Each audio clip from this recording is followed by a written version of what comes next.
தந்தை மகன் தூய ஆவியின் பெயராலே ஆமென்.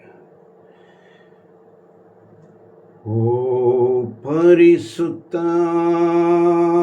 ஆவியே, என் ஆன்மாவின் ஆன்மாவே, உம்மை ஆராதனை செய்கிறோம். இறைவா ஆராதனை செய்கிறோம். ஓ பரிசுத்த ஆவியே, என் ஆன்மாவின் ஆன்மாவே, உம்மை ஆராதனை செய்கிறோம். இறைவா ஆராதனை செய்கிறோம். தூய ஆவியே, அன்பின் ஆவியே, துணையாளரே,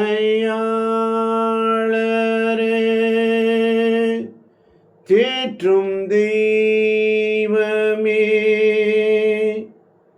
ஊற்று தண்ணீரே, உள்ளம் ஏங்குதையா, வரவேண்டும் வல்லவரே, நல்லவரே. ஒப்புக் கொடுக்கிறோம் ஆண்டவரே, இந்த காலை பொழுதை ஒப்புக் கொடுக்கிறோம். உம்முடைய சமூகத்தில் வந்திருக்கின்ற ஒவ்வொரு பிள்ளைகளையும் உம்முடைய கரத்தில் ஒப்புக் கொடுக்கிறேன். இதோ உம்முடைய வார்த்தைகளை தியானிக்க இருக்கிறோம் சுவாமி. நீர் எங்களோடு பேசுவீராக. அடியேன் காத்திருக்கிறோம். நீர் எங்களோடு பேசும் ஆண்டவரே, நீர் எங்களோடு இடைப்படும். இந்த நாளிலே வந்திருக்கின்ற பிள்ளைகள் புதிய ஆன்மாக்கள், புதிய புதிய தேவ ஆட்டுக்குட்டிகள் இதோ நீர் கொடுத்திருக்கிறீரப்பா. இந்த பிள்ளைகளை ஆசீர்வதிங்கப்பா. மனம் திரும்பி உம்முடையத்தில் திரும்பி வந்திருக்கின்ற பிள்ளைகளை உம்முடைய கரத்தில் ஒப்பு கொடுக்கிறேன் ராஜா. இன்னும் வராத பிள்ளைகளை ஒப்பு கொடுக்கிறேனப்பா. அனைவரையும் நீர்தாமே அழைத்து கொண்டு வருவதற்காக நன்றி ஆண்டவரே. பலப்படுத்தும், வழிநடத்தும் பிதாவே, ஆராதிக்கின்றோம். இயேசுவே, ஆர்ப்பரிக்கின்றோம். ஆவியானவரே, அன்பு செய்கின்றோம். உம்மை அன்பு செய்கின்றோம். உம்மை அன்பு செய்கிறோம் ஆண்டவரே. ஓசையா புஸ்தகம்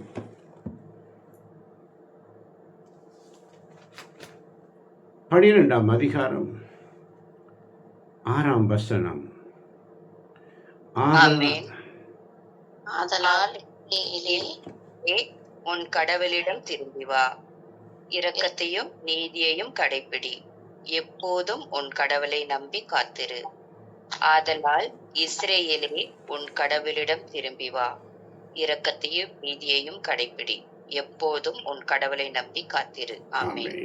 இந்த காலை பொழுதிலே இந்த பரிசுத்த வேதாகமத்தை திறந்த பொழுது ஆவியானவர் இந்த வார்த்தைகளை தந்தார். ஆண்டவரிடத்தில் கேட்கும் பொழுது அவர் நமக்கு வார்த்தைகளை அனுப்பி நம்மை பலப்படுத்துவார். இந்த நாளின் சிந்தனைக்கு நமக்கு கிடைக்க பெற்ற அருள் வாக்கு, உன் கடவுளிடம் திரும்பி வா, இரக்கத்தையும் நீதியையும் கடைபிடி, எப்போதும் உன் கடவுளை நம்பி காத்திரு. 3 காரியம்.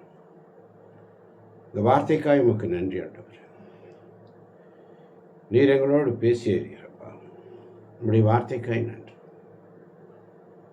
உன் கடவுளிடம் திரும்பி வா.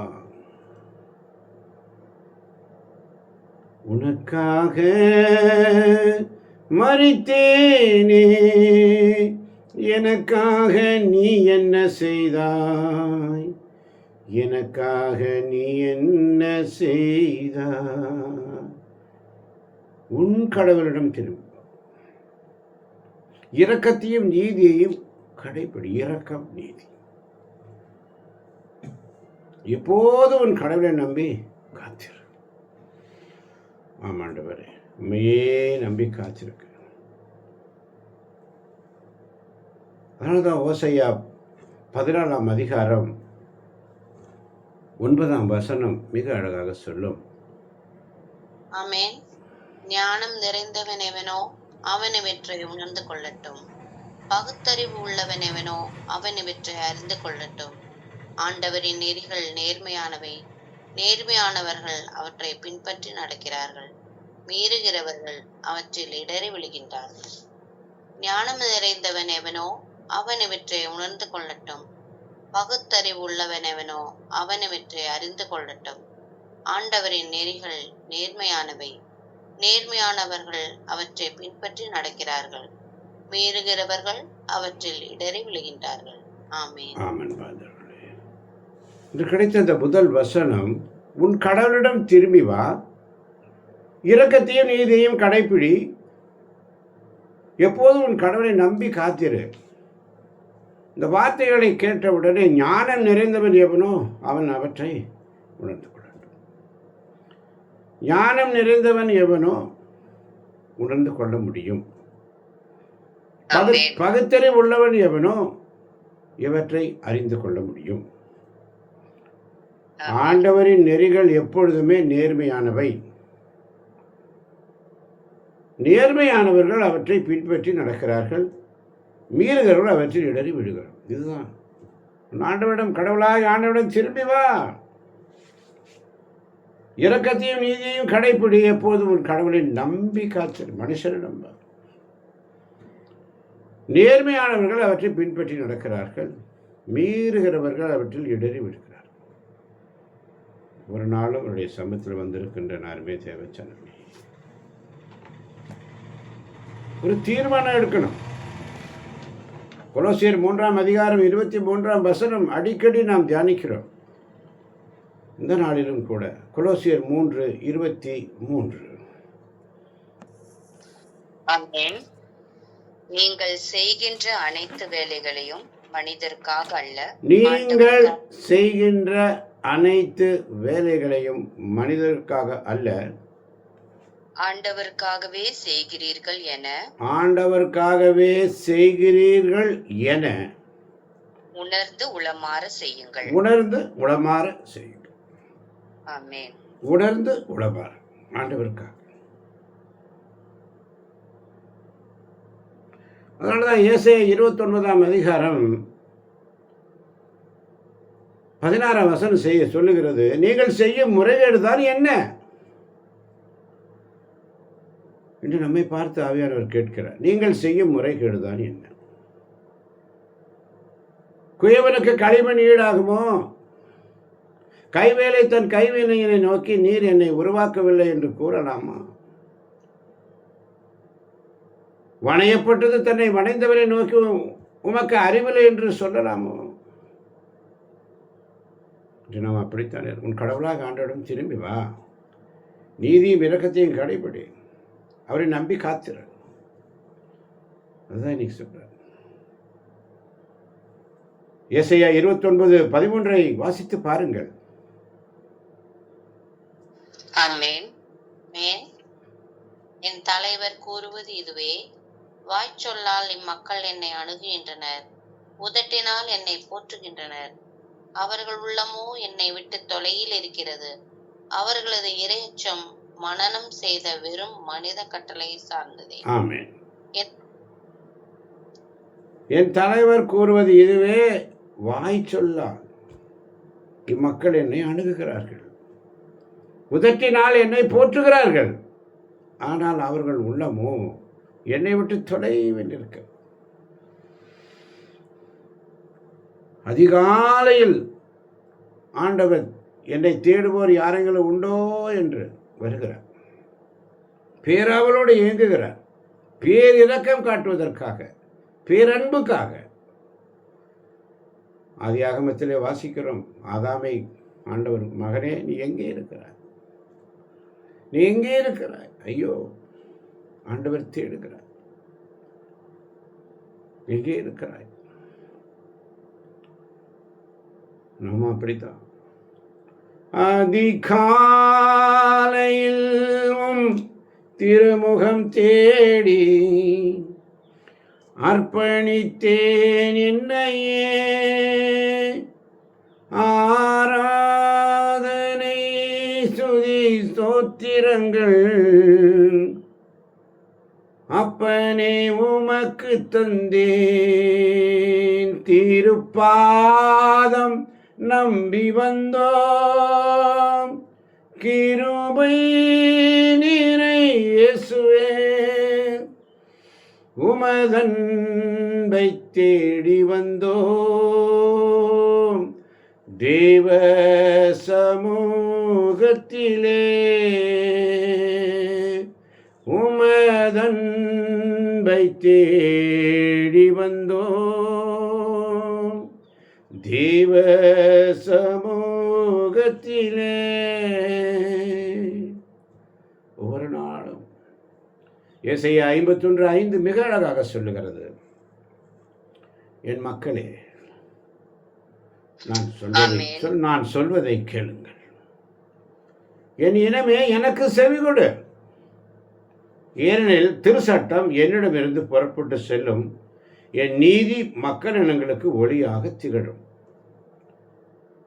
நான் அளிக்கும் விடுதலை அண்மையில் உள்ளது, நான் வழங்கும் மீட்பு வெளிப்பட்டு விட்டது. என் புயங்கள் மக்கள் இனங்கள் மேல் ஆட்சி செலுத்தும், என் கைவன்மை மீது அவை நம்பிக்கை கொள்ளும். அல்லேலூயா. எங்கிருந்து எனக்கு உதவி வரும்? விண்ணையும் மண்ணையும் உண்டாக்கி ஆண்டவரிடமிருந்து எனக்கு உதவி வரும். எனக்கொத்தாசை வரும் பர்வதம், நேராக என் கண்களை ஏறெடுப்பே. வானமும் பூமியும் படைத்த சர்வவல்ல தேவனிடமிருந்தே எனக்கொத்தாசை வரும் பர்வதம், நேராக என் கண்களை ஏறெடுப்பே. ஆமன் பாருங்கள், அதிகாலை அவருடைய சமூகத்தில்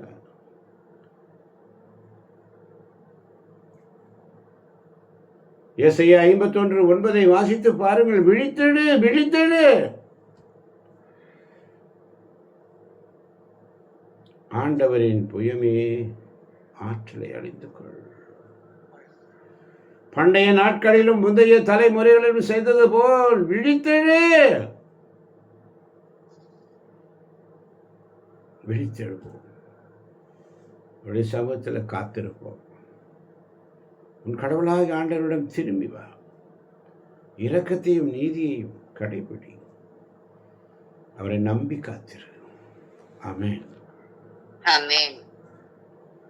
அதனால்தான் ஏசாயா 43:25 அழகா சொல்லுது, நான் நானே உன் குற்றங்களை என் பொருட்டு துடைத்தழிக்கிறேன், உன் பாவங்களை நினைவிற்கொள்ள மாட்டேன். ஒவ்வொரு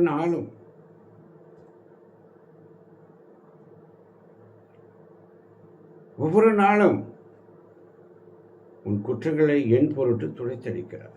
அவர் பொருட்டு துடைத்தழிக்கிறார். நம்முடைய பாவங்கள், குற்றங்கள், குறைகள் எதுவாக இருந்தால் அவர் துடைத்தழிக்கிறார், துடைத்து அழிக்கிறார். அங்கே ரெக்கார்ட் பண்ணி வைக்கிறது, துடைக்கிறார், அழிக்கிறார். உன் பாவங்களை நினைவில் கொள்ள மாட்டார்,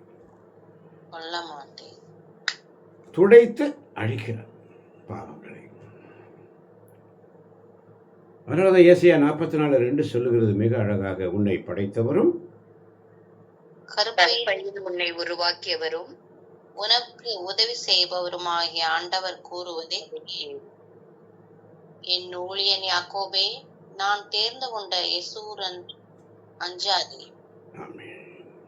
உன்னை படைத்தவரும் கருப்பையில் உன்னை உருவாக்கியவரும் உனக்கு உதவி செய்பவருமாகிய ஆண்டவர் கூறுவதை கேள். என் ஊழியன் யாக்கோபே, நான் தேர்ந்து கொண்ட இஸ்ரோன், அஞ்சாதே. ஆமென்.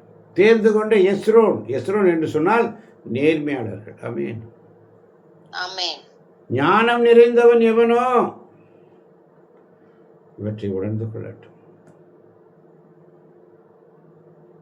நேர்மையானவர்கள் நேரிய வழியில் நடக்கிறார். ஓசையா 14:9 பார்த்தோம். ஆமன் பாருங்களே, ஒவ்வொரு நாள் அவருடைய சமூகத்தில் குற்றங்களை மன்னித்தாரே, நோய்களை நீக்கினாரே, குற்றங்களை மன்னித்தாரே, நோய்களை நீக்கினாரே, படுகுழி நின்று மீட்டாரே, ஜீவனை மீட்டாரே, படுகொழி நின்று மீட்டாரே, ஜீவனை மீட்டாரே. நீதிமொழிகள் 22:4 வாசித்து பாருங்கள். தாழ்மை உள்ளவர்களுக்கும் ஆண்டவரிடம் அச்சம் உடையவர்களுக்கும் கிடைக்கும் பயன் மேன்மையும் நீடிய ஆயுளும் ஆகும். செல்வமும் மேன்மையும் நீடித்த ஆயுள். செல்வம், செல்வம், மேன்மை, நீடித்த ஆயுள். இந்த உலகத்தில் வேற என்ன வேணும்? இதுதான் நமக்கு இல்லைன்னு ஒவ்வொரு நாளும் முறையிட்டே இருக்கிறோம். குறைவு, எனக்கு குறைவு, எனக்கு குறைவு, அது இல்லை, இது இல்லை, அது இல்லை. தாழ்மை உள்ளவர்களுக்கு ஆண்டவரிடம் அச்சம் உடையவர்களுக்கும் கிடைக்கும் பயன். ஒன்று, தாழ்ச்சியாக இருக்கிறவர்களும் கடவுள் மீது அச்சம் கொண்டிருக்கிறவர்கள். 2 வகையான மக்களை ஒரே இடத்துல சொல்ற. தாழ்ச்சி வேண்டும், ஆண்டவரிடத்தில் அச்சம் வேண்டும். அவர்களுக்கு கிடைக்கின்ற ஆசீர்வாதம் என்ன? செல்வமும் மேன்மையும் நீடித்த ஆயுளும். செல்வம், மேன்மை, நீடித்த ஆயுள். அல்லேலூயா. அல்லேலூயா. செல்வம், மேன்மை, நீடித்த ஆயுள். நிறைவளிக்கிற தேவன். என் மகனே, மகளே, அஞ்சாதே. அவருடைய சமூகத்தில் நீ வந்தேன்னு சொன்னா போதும். சும்மா இரு. ஆண்டவர் உனக்காக யுத்தம் பண்ணுவார், உனக்காக யுத்தம் பண்ணுவார். ஆனால் திருப்பாடல் 106:43 சொல்லுகிறது. திருப்பாடல் 106:43 பன்முறை அவர் அவர்களை விடுவித்தார், அவர்களோ திட்டமிட்டே அவருக்கு எதிராக கலகம் செய்தனர். தங்கள் தீச்செயல்களால் அவர்கள் தாழ்நிலை அடைந்தனர். பன்முறை அவர் அவர்களை விடுவித்தார், அவர்களோ திட்டமிட்டே அவருக்கு எதிராக கலகம் செய்தனர். தங்கள் தீச்செயல்களினால் அவர்கள் தாழ்நிலை அடைந்தனர். ஆமென். தங்கள் தீச்செயலினால் தாழ்நிலை. பன்முறை விடுவித்தார், திட்டமிட்டு எதிராக கலகம், ஆண்டவருக்கு எதிராக கலகம். தங்கள் தீச்செயலினால் தாழ்நிலை. அதனால தான் நீதிமொழிகள் அழகாக சொல்லப்பட்டது. தாழ்ச்சி உள்ளவர்களுக்கும் இறையச்சம் உள்ளவர்களுக்கும் கிடைக்கின்ற பயன் மேன்மையும் செல்வமும் மேன்மையும் நீடித்த ஆயுளும் ஆகும்.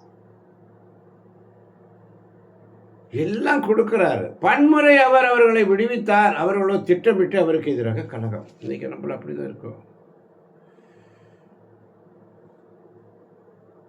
ஒரு நாள் நம்ம ஆண்டவர் சபத்தில் இன்னைக்கு ஆவியானவர் உணர்த்துகிறார் நமக்கு.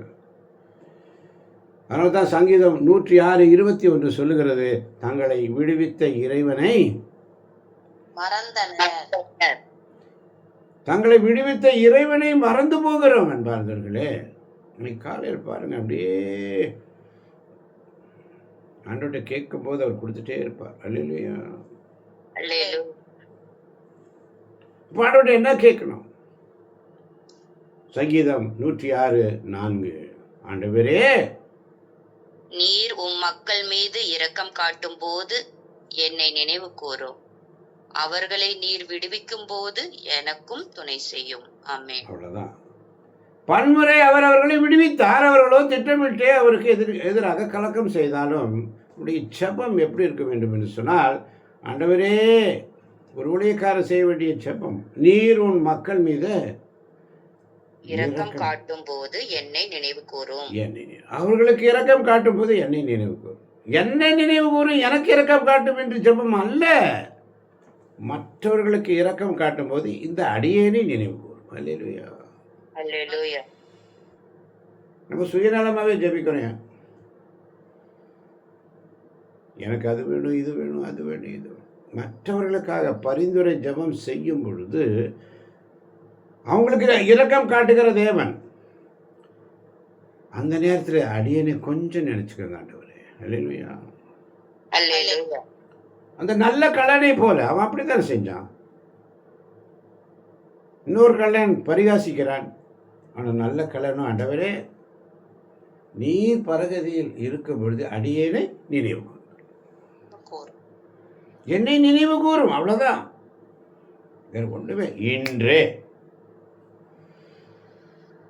அதான் இங்கே சங்கீதம் 106:4, நீர் உன் மக்கள் மீது இரக்கம் காட்டும் போது என்னை நினைவு கூறும், அவர்களை நீர் விடுவிக்கும் போது எனக்கும் துணை செய்யும். அடுத்த வசனம், 3வது வசனம் சொல்லு பாருங்க. நீர் தேர்ந்தெடுத்த மக்களின் நல்வாழ்வை நான் காணும்படி செய்யும். அல்லேலூயா, அல்லேலூயா. ஆண்டவரால் தெரிந்து கொள்ளப்பட்ட மக்கள், இடைவிடா சகாயமாக குழுவில் வந்து இருக்கின்ற மக்கள் நலம் காணும்படி நல்வாழ்வை நான் காண வேண்டும். ஆமென். ஊழியக்காரன் செய்ய வேண்டிய செபம் மற்றவர்களுக்காக. அவங்களுக்கு இறக்க காட்டும் போது அடியனை கொஞ்சம் நினைச்சுக்கங்கப்பா. அவங்க நல்லா இருக்கணும் ஆண்டவரே, எல்லாரும் நல்லா இருக்கணும் ஆண்டவரே, இந்த அடியனை கொஞ்சம் நினைச்சுக்கங்க. நீங்க நினைச்சா ஆசீர்வாதம் தான், என்ன மறந்தா எங்கே போவேன் நான்? தேவகுமாரா, தேவகுமாரா, கொஞ்சம் நினைச்சிடுங்க. தேவகுமாரா, தேவகுமாரா, என்ன நினைச்சிடுங்க. மக்களை நினைச்சிருங்க. ஊழியக்காரன் ஜெபிக்கிறோம் பாருங்க, இன்னும் அழகா சொல்லும். ஆண்டவரே, நீர் உன் மக்கள் மீது இரக்கம் காட்டும் போது என்னை நினைவு கூறும், அவர்களை நீ விடுவிக்கும் போது எனக்கும் துணை செய்யும். என்ன அழகான பரிந்துரை ஜெபம். மற்றவர்களுக்காக அவர்களை விடுவிக்க ஆண்டவரே, அவருடைய பிரச்சனையிலிருந்து ஒரு விடுதலை கொடுங்கப்பா, நோயிலிருந்து ஒரு விடுதலை கொடுங்கப்பா. மற்றவர்களுக்காக ஜெபிக்கும் பொழுது என்னையும் கொஞ்சம் பார்த்துக்க ஆண்டவரே, என்னையும் கொஞ்சம் பார்த்துக்கங்கப்பா.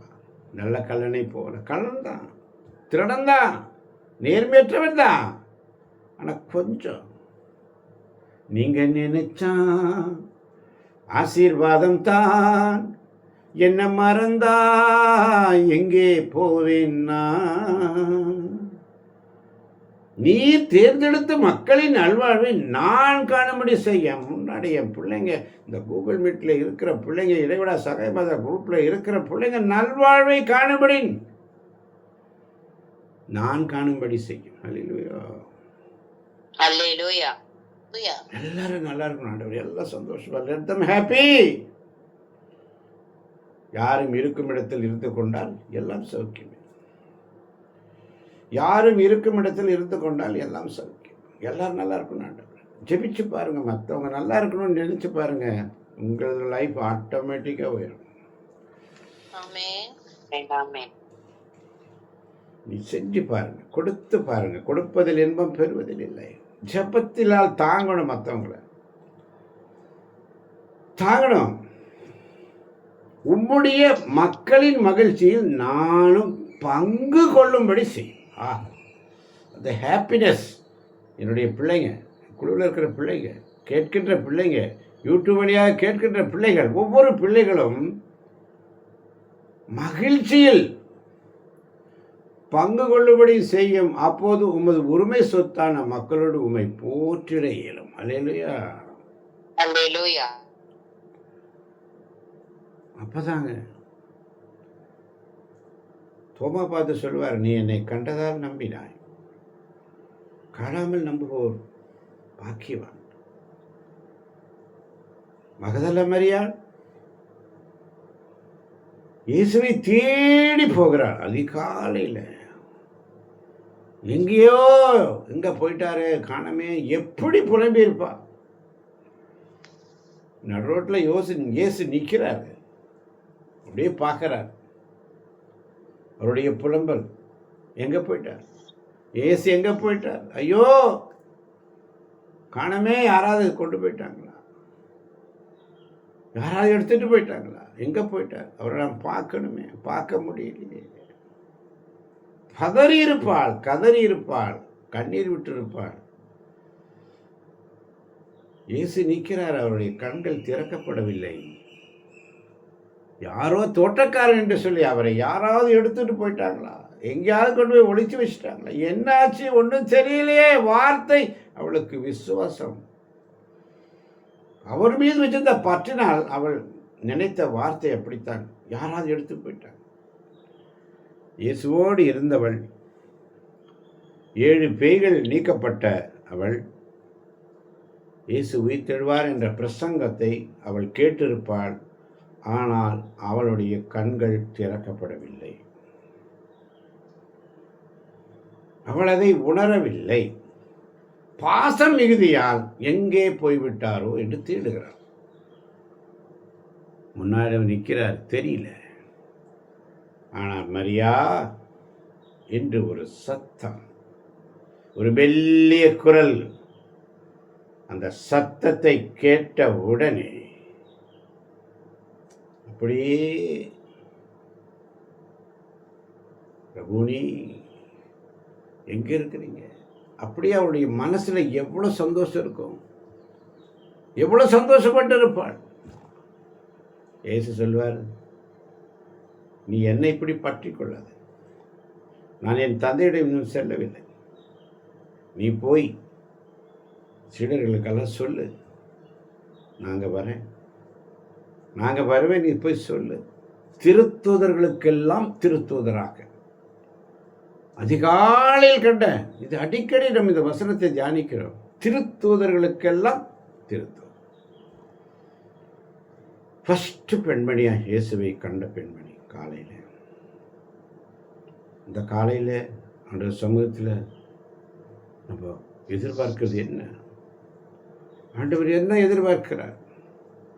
என் மகனே, மகளே, உன் கடவுளாக ஆண்டவரிடம் திரும்பி வா, இரக்கத்தையும் நீதியையும் கடைபிடி,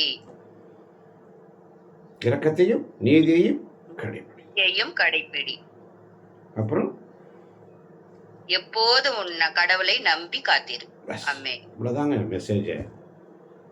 உன் கடவுளாக ஆண்டவரிடம் திரும்பி வா, இரக்கத்தையும் நீதியையும் கடைபிடி, எப்போதும் அவருக்காக காத்திரு. அவர் வருவார், எப்போ வருவார் தெரியாது, வர வேண்டிய நேரத்தில் கரெக்டாக வந்துடுவார். அல்லேலூயா. பைபிளில் பல இடத்துல பார்க்குறோம், இயேசு அப்படியே மறைவாக போயிடுவார், எங்கே போனாலும் தெரியாது. நிறைய இடத்துல பார்த்துருக்கோம். அதை பற்றி ஆண்டவர் விளக்கி சொன்னார், ஏன் மறைவாக போகிறார். சிலர்கள் கல்லெறிகிறார்கள், பசை சொல்கிறார்கள், அவருடைய வார்த்தைகளை கேட்பார் யாரும் இல்லை.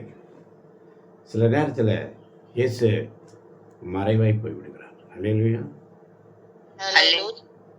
அவர்கள் மீது சினம் கொள்ளவில்லை, அவர்கள் மீது பழி சொல்லவில்லை, மாறாக அந்த இடத்திலிருந்து மறைவாக போயிடுறார் என்பதை உணர்ந்தவர்களாய் உன் கடவுளாக ஆண்டவரிடம் திரும்பி வா, இரக்கத்தையும் நீதியையும் கடைபிடி. அப்போது எப்போதும் உன் கடவுளை நம்பி காத்திரு. ஆமென். இதான் 3 பாயிண்ட். உன் கடவுளாக ஆண்டவரிடம் திரும்பி வா, இரக்கத்தையும் நீதியும் கடைபிடி, எப்போதும் உன் கடவுளை நம்பி காத்திரு, உன்னை கைவிட மாட்டார். ஆமென். கைவிடா தெய்வமே, கருணையின் சிகரமே, மெய்யான தீபமே, என் வாழ்வின் பாக்கியமே, முழந்தாள் படியிட்டு முழுவதும் தருகிறேன். முழந்தாள் படியிட்டு முழுவதும் தருகிறேன். நானும் என் வீட்டாரும் உம்மையே நேசிப்போம், உமக்காய் ஓடுவோம், உந்தன் நாமம் சொல்லுவோம். நானும் என் வீட்டாரும் உம்மையே நேசிப்போம், உமக்காய் ஓடுவோம், உந்தன் நாமம் சொல்லுவோம். இதை கேட்ட போகின்ற ஒவ்வொரு பிள்ளைகளையும் தேவன் நிறைவாக நிறைவாக ஆசீர்வதிப்பாராக. ஆமீன், ஆமீன்.